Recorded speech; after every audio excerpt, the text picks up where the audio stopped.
में 44 लाख से ज्यादा लोग इस वक्त कोरोना से संक्रमित हैं। तो 10 बड़ी बातें जो कोरोना से जुड़ी हुई हैं वो आपको बता दें। 44,38,000 कोरोना संक्रमित दुनिया भर में, और वहीं अगर मृतकों की बात करें तो इस वक्त 3 लाख से ज्यादा लोगों की मौत हो चुकी है कोरोना की वजह से। अकेले अमेरिका में 14,47,000 से ज्यादा केस हैं, 86,537 लोगों की मौत हो चुकी है। ब्रिटेन में 33,614 और इटली में 31,368 लोगों की मौत हो चुकी है। स्पेन में 27,321 और फ्रांस में 27,425 लोगों की जान जा चुकी है। भारत में अब तक 78,000 से ज्यादा कोरोना पॉजिटिव आ चुके हैं। सीएम योगी आदित्यनाथ इस वक्त कुछ कह रहे हैं, सुनते हैं जरा।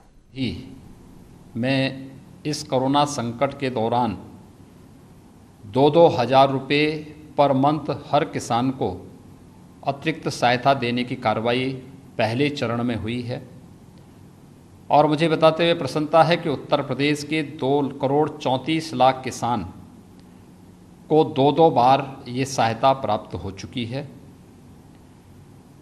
इसके साथ ही देश के जिन किसानों ने बैंकों से लोन लिया था, ये लोन की राशि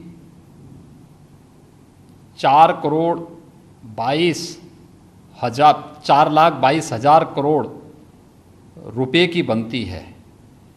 इसमें जो एक छूट की व्यवस्था समय के अनुरूप देने के लिए कार्रवाई प्रारंभ की गई है, खासतौर पर मोराटोरियम में व्यवस्था दी जा रही है। यह उन करोड़ों किसानों को राहत देगा जो किसान इस समय इसकी आवश्यकता को महसूस कर रहा है। फेरी नीति से आच्छादित होने वाला ठेला, खोमचा, रेहड़ी, पटरी व्यवसायी जिस पे मार पड़ी है, ये डेली कमाने वाला वर्ग है। हम लोगों ने उत्तर प्रदेश में पहले ही इन सब को आच्छादित करके खाद्यान्न के साथ साथ इन्हें भरण पोषण भत्ता देने की व्यवस्था की, और मैं आभारी हूँ कि आज इन सब को इस पैकेज के दायरे में ला करके इन्हें 10,000 रुपये तक का लोन देने की, आसान किस्तों में लोन देने की व्यवस्था इस पैकेज में देने का कार्य हुआ है। देश का लगभग 4 करोड़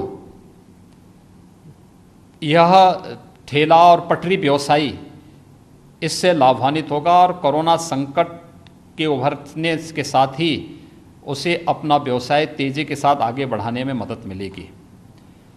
इसके साथ ही प्रवासी श्रमिकों के बारे में जो कार्य योजना आज घोषित हुई है, एक बहुत बड़ा कार्य है ये, और ख़ास तौर पर इस समय हम लोगों ने देखा कि प्रवासी श्रमिक जब लॉकडाउन के दौरान पूरी तरह बंदी हुई है, तो उस दौरान भी जिस प्रकार का कार्य देखने को, जिस प्रकार की स्थिति देखने को मिला कि बड़ी संख्या में एक राज्य से अपने घर के लिए श्रमिकों ने जाना प्रारंभ किया, उन स्थितियों में भी हम लोग इस चीज़ को देख सकते हैं कि इन सभी के लिए 2 प्रकार की सुविधाएं, एक इन सभी की सुरक्षित खान पान, रहने की व्यवस्था और सुरक्षित यात्रा के लिए भारत सरकार ने राज्य सरकारों के साथ श्रमिक स्पेशल ट्रेन तो लगाई ही है, लेकिन साथ साथ उनके खाने रहने के लिए भी राज्यों के साथ आपदा राहत निधि से सहयोग देने का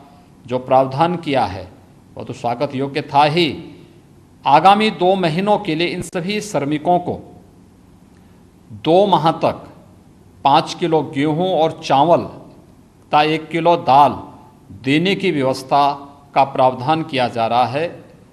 इसको भी हम पहले यहाँ पर हम लोगों ने खाद्यान्न के पैकेट, राशन किट के रूप में उपलब्ध करवाने की व्यवस्था कर रहे थे। स्वाभाविक रूप से सर्वाधिक प्रवासी श्रमिक उत्तर प्रदेश के अंदर आया है। अब तक 11 लाख से अधिक प्रवासी श्रमिक आ चुका है। मेरा अनुमान है कि आगामी 1 सप्ताह में ये बढ़कर के 20 से 20 लाख से ऊपर जाएगी। इन सभी प्रवासी श्रमिकों को भी एक नई राहत इससे मिलेगी। इसके अलावा इन प्रवासी श्रमिकों के साथ ही मिडिल क्लास के उन लोगों को, लोअर मिडिल क्लास के उन लोगों को जिनके पास अपनी आवासीय सुविधा नहीं थी, उन लोगों के लिए भी एक जो व्यवस्था तय की जा रही है कि इनको सस्ते में किराए पे मकान मिल सके या इनके पास अपने मकान हो सकें, प्रधानमंत्री आवास योजना की तर्ज पर जो एक व्यवस्था इसमें की जा रही है, मुझे लगता है कि देश के करोड़ों प्रवासी कामगार और श्रमिक इससे लाभान्वित होगा। साथ साथ युवाओं के लिए भी एक जो बड़ी घोषणा हुई है, शिशु, किशोर और तरुण मुद्रा योजना में लोन की व्यवस्था, एक बड़ा पैकेज इसमें युवाओं के लिए नया स्टार्टअप स्थापित करने और नए सिरे से आत्मनिर्भर भारत, एक स्वावलंबी भारत निर्माण की दिशा में, स्वदेशी को प्रमोट करने की दिशा में, अपनी ही प्रतिभा और अपनी ऊर्जा के माध्यम से हम भारत को पुनः वह गौरव दिलाएंगे जिसके लिए भारत जाना जाता था। उसके लिए जो युवाओं के लिए भी व्यवस्था इसमें पैकेज में की गई है, मैं इसके लिए भी आदरणीय प्रधानमंत्री जी का और माननीय वित्त मंत्री जी का हृदय से आभार व्यक्त करता हूं। मुझे विश्वास है कि कल एमएसएमई सेक्टर और पावर सेक्टर के लिए जिस प्रकार की घोषणा हुई और आज ही उत्तर प्रदेश में हम लोगों ने 56,000 से अधिक लोगों को, एमएसएमई सेक्टर से जुड़े हुए लोगों को 2,002 करोड़ रुपए का लोन वितरण किया। ऐसे ही ये जो घोषणा आज किसानों के लिए, फेरी नीति से आच्छादित होने वाले पटरी व्यवसायियों के लिए, इसके साथ ही जो हमारे यूथ हैं उन लोगों के लिए और प्रवासी श्रमिकों और लोअर मिडिल क्लास के लिए जो घोषणा हुई है, ये स्वागत योग्य है।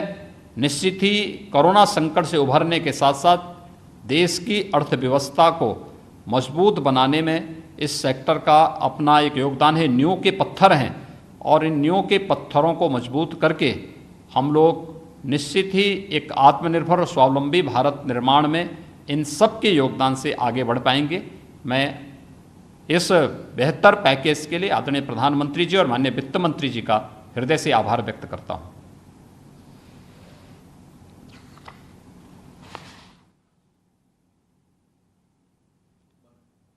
योगी आदित्यनाथ जो बता रहे थे प्रवासी श्रमिकों को किस तरह से राहत उत्तर प्रदेश की सरकार पहुंचाएगी। केंद्र सरकार की ओर से जो अनाउंसमेंट कल की गई, वित्त मंत्री निर्मला सीतारमण ने जिस पैकेज का और जिन जिन मदों में ऐलान किया, उसका लाभ किस तरह से श्रमिकों को पहुंचेगा, खासकर प्रवासी श्रमिकों, किसानों को लाभ पहुंचाया जाएगा, उसके बारे में सीएम योगी आदित्यनाथ इस वक्त बता रहे हैं। किसानों को आर्थिक पैकेज में राहत देने के बाद सीएम ने कही जिन किसानों को नुकसान पहुंचाया खासकर, और